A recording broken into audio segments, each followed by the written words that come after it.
My name is Rajkumar. I'm the founding Vice Chancellor of O.P.Jindal Global University in Haryana, India. We are here with the President of York University in Canada, Professor Rhonda Lenton, and her team of colleagues, the deans of the various schools.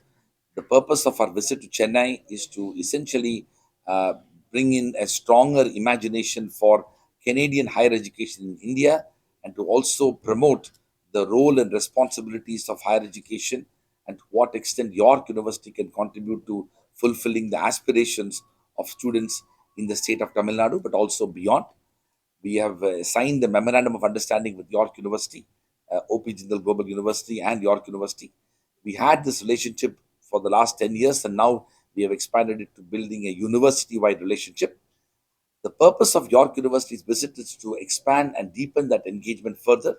They have been visiting number of institutions in different parts of India, including in the state of Tamil Nadu.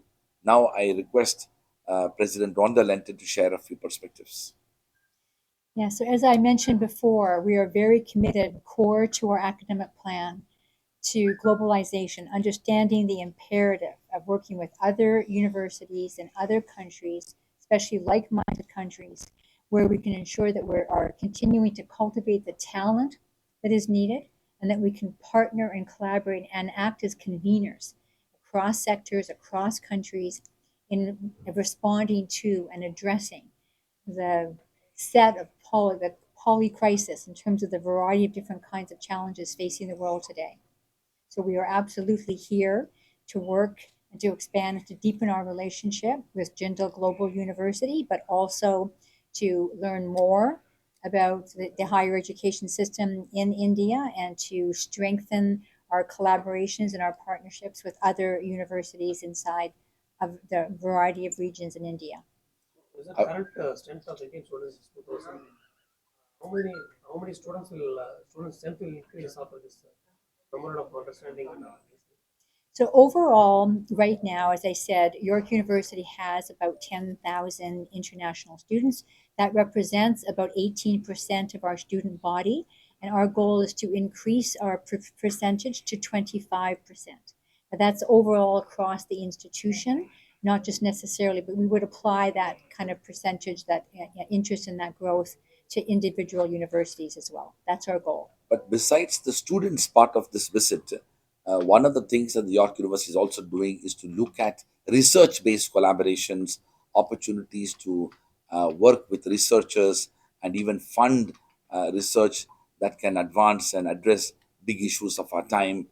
Essentially, the idea of a university like York University to come to India is to look at wide ranging partnerships that transcend not just student mobility and movement of Indian students to York University, but also to develop joint conferences, joint publications, joint research projects. And those are absolutely important because India, under the national education policy, is poised to build international collaborations. We are creating a national level research ecosystem. All these things can be of immensely benefited through international partnerships with leading universities such as York University. How much students will be going to this 3 weeks entrepreneurship program? The entrepreneurship study tour. What did you want to know How about? much students is going to be prices Oh, well, because it's a brand new program, we don't know exactly how many numbers we can accommodate, but we expect it to be very popular. And so we'll probably start with groups of maybe 20 or 30 students at a time, and then we'll see what we can manage.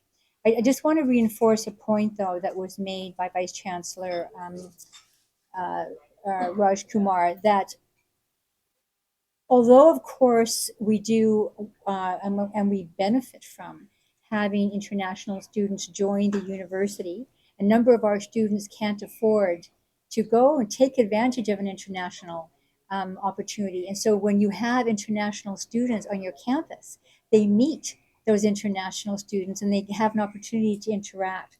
But I really want to emphasize that it has to be mutually beneficial and reciprocal.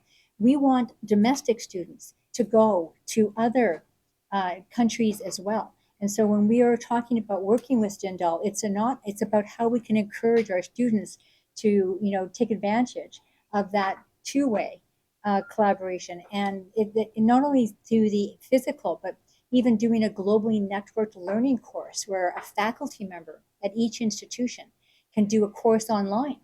And then the students from the two institutions can work together online. So there's many different ways in which you can leverage globalization to enhance partnership, to build up talent, to give new opportunities for students, and to advance that research.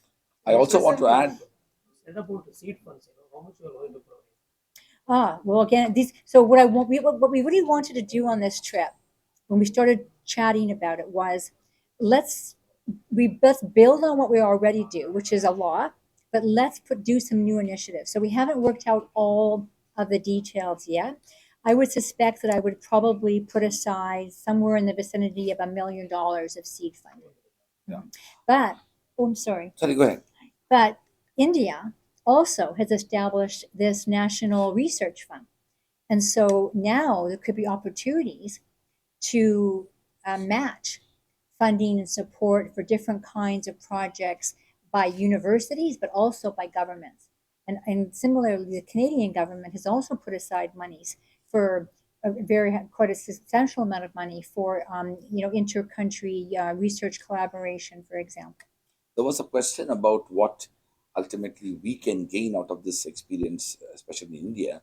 I think from York University's experience, three important lessons can be learned for very many Indian institutions.